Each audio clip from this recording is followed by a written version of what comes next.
এখন যদি ভালোভাবে গাছের পরিচর্যা না করি তাহলে কিন্তু গাছগুলো নষ্ট হয়ে যাবে। অনেক দিন থেকেই ভাবছি কিন্তু গাছের পরিচর্যা করব, কিন্তু সময় আর সুযোগে হচ্ছে না। আজ মনে মনে ভেবেই নিয়েছি যে আজ এই কাজটা আমাকে করতেই হবে। তো হ্যালো আমার মিষ্টি মিষ্টি বন্ধুরা, সবাইকে সুস্বাগতম নতুন একটি ভিডিওতে। তো চলো বন্ধুরা, আজকের ভিডিওটা স্টার্ট করা যাক। আজকে কিন্তু আমার ঘুম থেকে উঠতে অনেকটাই বেলা হয়ে গেছে। তো যাই হোক বন্ধুরা, আশেপাশে সব কাজ কমপ্লিট করে বাহিরে মেলে দিয়েছিলাম কিছু কাপড় ছিল কালকে, সেগুলোকেই আজ কিন্তু প্রতিটা কাজই আমি ঝটপট করে নিচ্ছি। তারপর কিন্তু খাওয়া দাওয়া কমপ্লিট করে চলে এসেছি, কিছু জঙ্গল ছিল সেগুলোকেই পরিষ্কার করার জন্য। আজ ভাবছি কি কিছু ফুলের গাছ লাগাবো, সেই জন্যই কিন্তু একটু ঝটপট করছিলাম।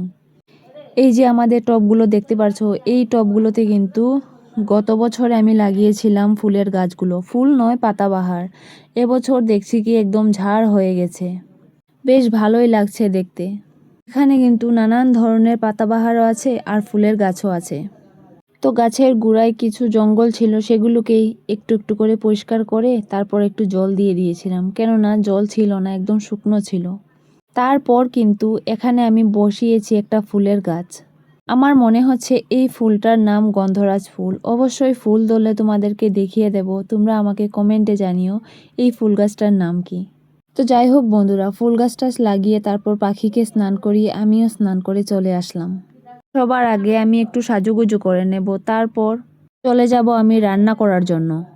তো যাই হোক বন্ধুরা, সকালে যেগুলো কাপড় মেলে দিয়েছিলাম সেগুলোও শুকিয়ে গেছে। তো হাতে হাতে এগুলোও নিয়ে চলে এসেছি ঘরে। আজ আমি কি রান্না করব বুঝতেই পারছি না, হাতে সময় অনেকটাই কম।